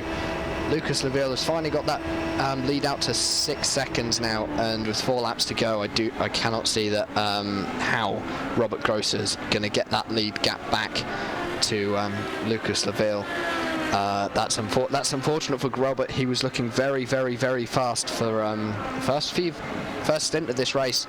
No one could really touch him, but after that it's all sort of fallen apart. Lucas has done his usual strategy game to get ahead, and I think that's where he gets one up on Robert, is just strategy. Robert he wants it done out on the track. Lucas does it in the pit lane, and I think for this series and how Lucas has done it so far, that's the best way to do it. As there is Robert Grosser. You can see he's got a huge advantage over Stefan Schlacker, but the gap that's worth talking about is the one for your race lead. And well, Grosser has lost out where it matters here today, because he did lead the first half of this motor race, but strategy proved to be his downfall. Lucas Laville went on that ultra long middle strategy, and it was able to work out for him, as we're going to have 2 laps to go at the line. Or Jack behind, we're looking at the Issy battle. That one's now down to 2 seconds. It is, and Signami is trying to get that gap down to Davis Costello now, and he wasn't that much faster. He was 0.6 of a second faster on that last lap, so I'm not sure how much he's going to do. He's got 3 laps remaining, according to this, but apparently we've got 3 laps to go. Well, not 2. Look, my name's Martin Reed. I can't stop. I'm joking. Actually, I think it was in 2000 laps. Yeah, my timing screen's updated now. It's having one of its slow days. So 2 laps remaining here. Lucas Laville has got a 6.3 second 6.3 second gap to Robert Grosser, so he's got this in the bag now. He just needs to cruise to the end for the final 2 laps here at Sao Paulo. Well, let's have a look then. As Joe Racing versus Henry Bennett, that one's still going on. As it looks as though that Christian Richa just falling away on our timing screens a little bit. He's battling it out with Fernando Torres. That's the battle for P7 on track. So a lot of little micro battles going on towards the end of this motor race. We're going to go right on board for a second with Dennis Carisi versus Henry Bennett. The gap is 0.8 of a second, but unlikely going to be enough here as we enter the very closing stages now of this motor race. It's Indy versus Costello as well. It's 1.3 seconds, but is that going to be enough? Because here comes Lucas Laville, and he exits Yuncel to start his final lap of this event here today. 6.4 seconds over Robert Grosser. One more lap to go as he heads himself through towards the Senna S. What a final time here today. Lucas Laville, as we said. Dennis Carisi, sorry, Will, but Dennis Carisi has just gone off at turn 1. He's he looks like he was overtaking a back marker. I just caught that while I was replying to something on the chat. Lost the rear end, obviously, rear end a bit too loose on the anti-roll bars, and round he went. So unfortunate there for Dennis. That's unfortunately brought his charge to Henry Bennett to an end. So he will probably finish 6th place now, which is a bit of a shame. But Lucas Laville here on his final lap of the race. He's been outstanding today. 3 wins out of 3 so far in this Classic Indycar series, but obviously all 3 of these first rounds have been on road courses, so at Sebring, Barber Motorsports Park, and here at Sao Paulo. Next time out we're going to the Indianapolis Motor Speedway, and then after that I think the next one we're going to be broadcasting is Iowa. So next 2 rounds I know for at least are on ovals, so we could see some other people just come up and show their face at the front of the field. But Lucas Laville definitely one to beat on the road courses, which is definitely a good thing to see that showing that we have a clear competitor for the road race side of it. But here he comes then out of the final corner for the final time. Lucas Laville will claim victory in the 3rd round of the Classic IndyCar Series. He does so in the end by about 6 seconds over Robert Grosser. Stefan Slacker will come home in the 3rd place when we get to it. But there we have a look then at Stefan Slacker. He's doing a bit of drifting through the back end of the racetrack. He has got a 13-second advantage over John Elsweimer. Henry Bennett right now is right behind Elsweimer as they battle it out on this final lap of the motor race. These guys are still going, so this is still 4th position right now, as well as the team of Isignani versus Dave Costello battle. The Costello battle will finish off first as they come out now of Yuncel towards the start finish line. Isignani is going to have to hope that Costello runs out of fuel or something, because he's nowhere near close enough as they work themselves towards the stripe then. Henry Bennett versus John Elsweimer. That one is going to be the same. Elsweimer able to hold on. Henry Bennett will have to round out your top 5 here today. But overall, it is again the Lucas Laville story as he's able to claim victory for the 3rd time in succession. And here is your results coming up on your screen right now. And Robert Grosser may well have set the fastest lap of the motor race in lap number 24.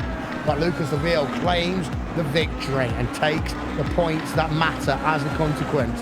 5.7 seconds the advantage between himself and Robert Grosser. Stefan Slacker, 3rd place. John Elsweimer in 4th. Henry Bennett in 5th. Dennis Carisi, Fernando Torres, Christian Richa, Claudius Reed, and Carson Boderay round out your top 10. There's remainder of the results coming up on your screen. And Jack, overall, good race here today. Oh, what a brilliant race. That was 71 laps of pure awesomeness there. Well done to Lucas. On the 3rd race win out of 3, as he looks like he's going to go down onto the front straight there. He's just weaving about at the moment. I wouldn't be surprised to see if he does some donuts in a minute. So yeah, that was a very good race. Well done to everyone, and let's look forward to seeing some of these guys in the interviews as Lucas Laville does donuts on the front straight. Yeah, so there is Lucas Laville then doing the deeds. 26 drivers entered this event. to see that 5 of them didn't finish here today. But out of all of it is Lucas Deville, who claimed victory here this afternoon. And there's a replay then of him doing the donuts. Lucas Deville is your race winner in the 3rd round of the Classic Indycar Series here on RaceSpotTV.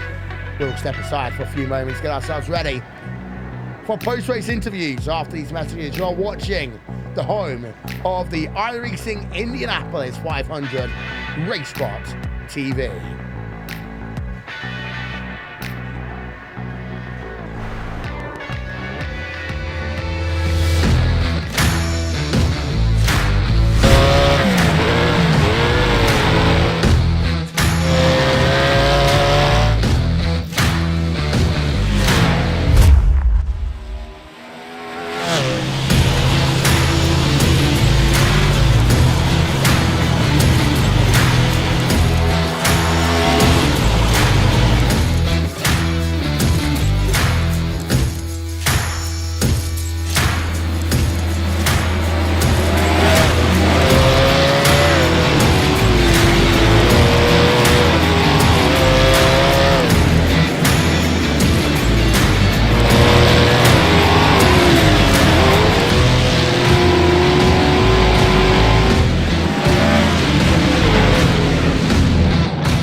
Racing, you wanted the best, you got them for abreast. Often imitated, never duplicated. The greatest show on dirt, the World of Outlaws.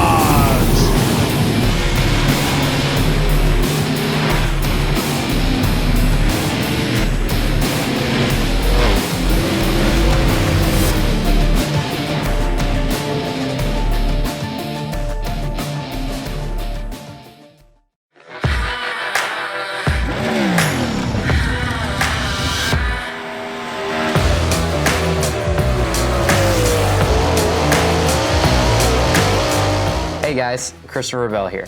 As you guys know, iRacing is coming out with dirt and it's been a long time coming.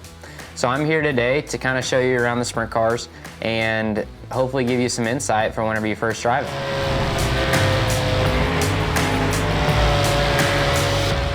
So here we are at Williams Grove, gonna go out and make a couple laps in the 410 wing sprint car. I'm on default setup with a gear change to a 522. As we roll out of the pits, you guys might notice that the car wants to pull left and you have to hold the steering wheel right to go straight. That's normal for a sprint car because you have so much stagger, it's always trying to turn the car left. Once you get up to speed, that goes away. Going down the straightaways, Williams Grove has really long straightaways and really tight corners. The big wings on the sprint cars, it always wants to pull you left into the corner, so it doesn't take much steering wheel input to get the car into the corner. A big key for the wing sprint cars is that they always like to go straight. They don't like to be too sideways. So the less steering wheel input you can have and the straighter you can keep the car, the faster you'll go.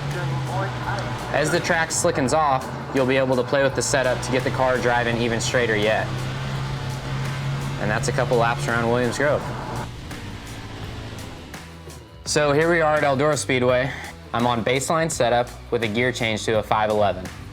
As we roll out at Eldora Speedway, one thing that you'll notice is that the corners are really sweeping and it's almost a circular shape. The big thing about Eldora is just keeping that steering wheel straight. The straighter you keep the wheel and the less steering input that you give the car, the faster you'll go.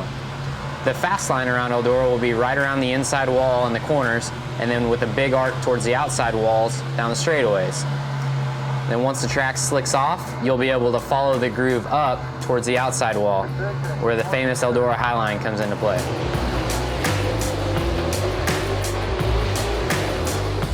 So now we're at Volusia Speedway Park with the 410 wing sprint car.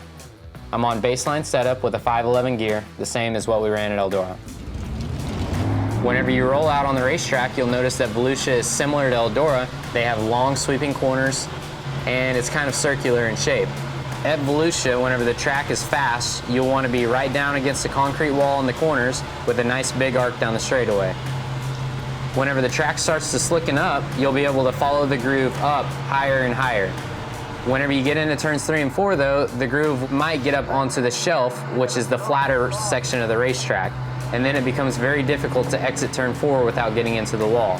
And that's just one of the characteristics of Volusia Speedway Park. Hope you guys have fun.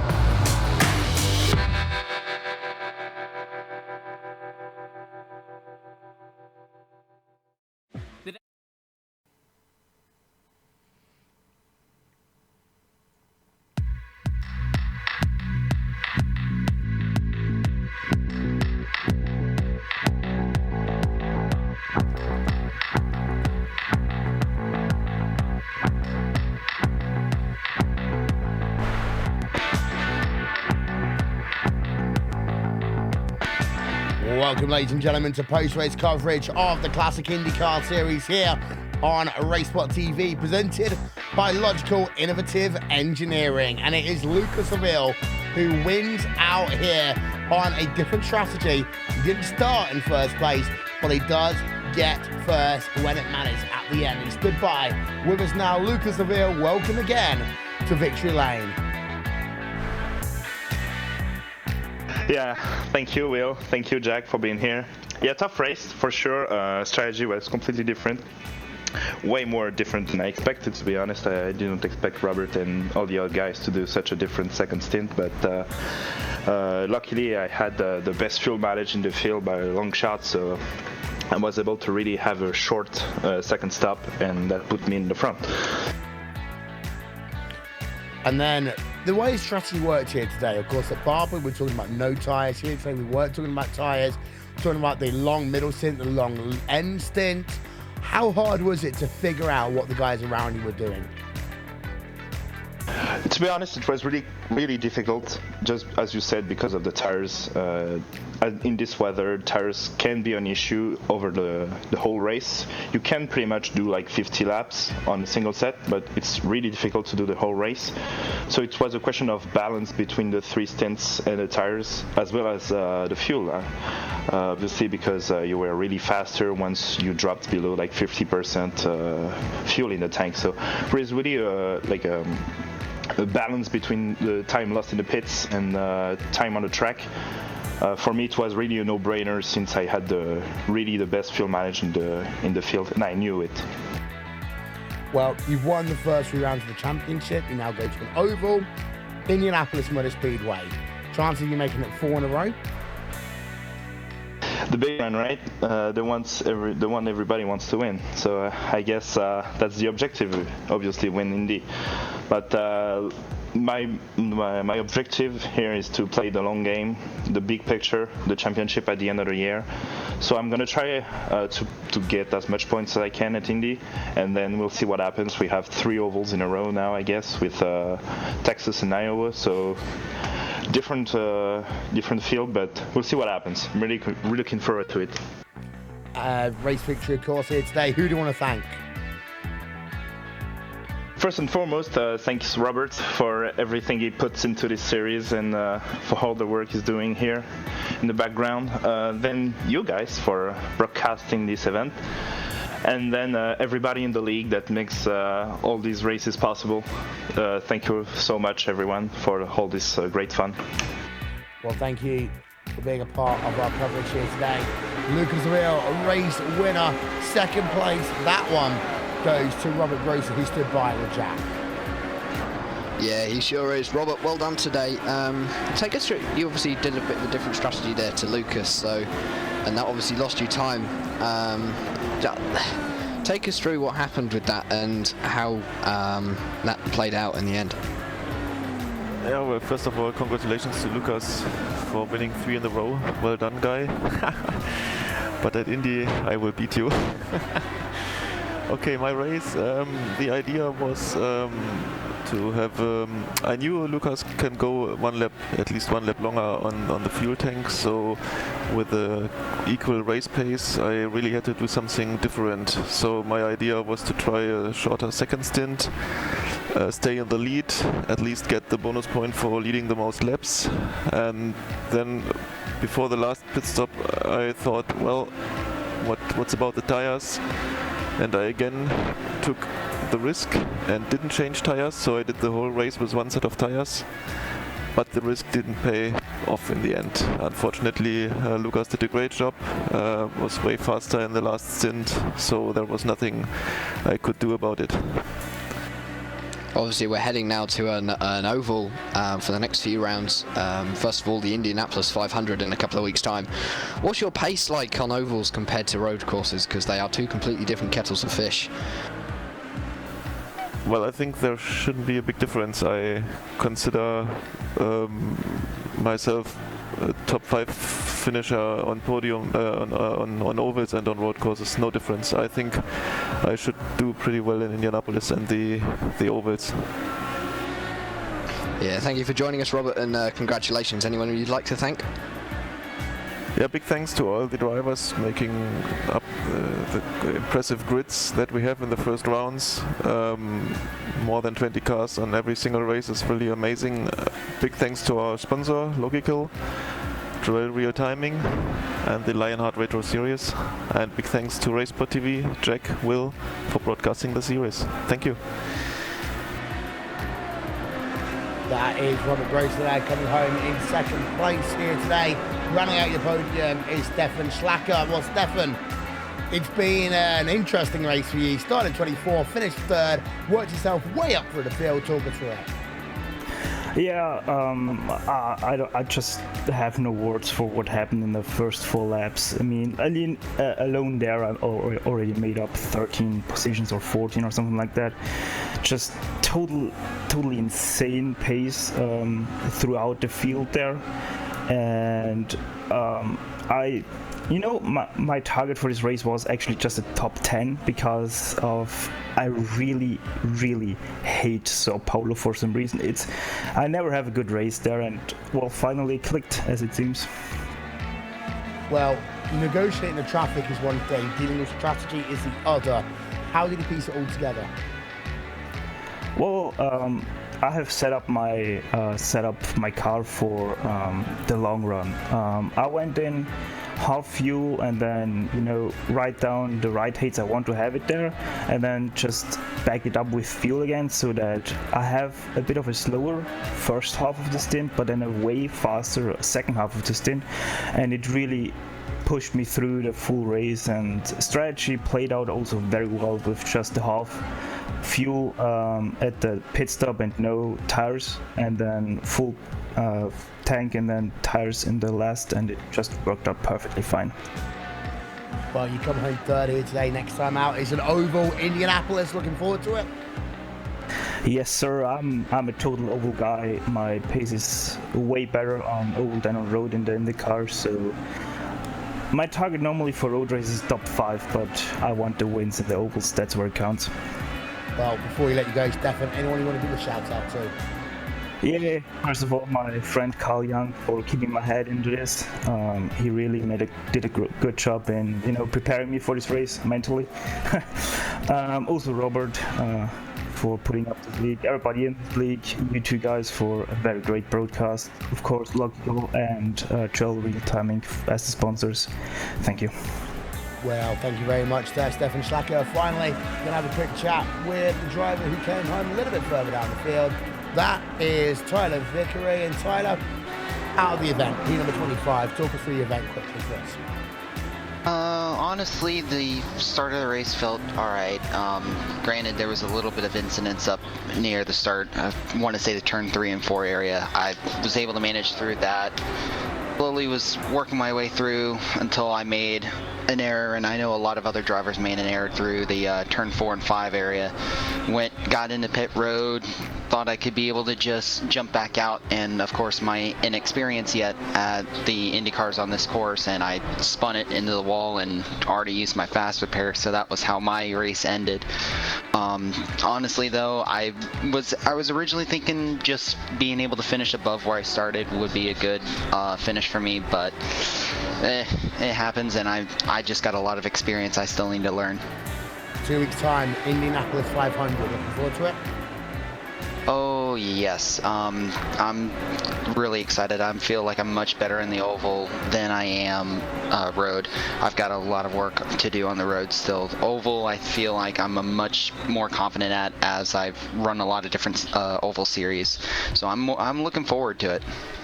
Thank you very much there, Tyler Vickery. Not necessarily the day he would have wanted, but he comes home in the 25th place. And that, ladies and gentlemen, is all we've got time for this evening. Thank you very much to Jack Stiles and to everyone who's been watching online this afternoon. This has been the third round of the Classic IndyCar Series. Next time out, we go to Indianapolis, and it's here on RaceSpotTV in 2 weeks' time. You don't want to miss it. The month of May is next. Good night.